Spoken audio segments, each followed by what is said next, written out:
Road cross करता वेळेस त्याचा ट्रकने ॲक्सिडेंट झाला आणि तो तिथेच मेला. हां, पण त्याच्या आयुष्यामध्ये एक गोष्ट व्हायची. तो मला नेहमी म्हणायचा की कोणीतरी आवाज देतोय, कोणीतरी मला बोलवतंय, आई मी काय करू, आई मी कसं करू. हा त्रास यायचा, कधी कधी बोलायचा तसा, पण जास्त वेळ नाही.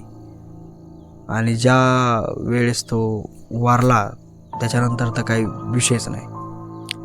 तर कृपा करून तुम्ही इथून निघून जा. तर विक्रम ही गोष्ट ऐकल्याच्या नंतर घराच्या बाहेर निघतो.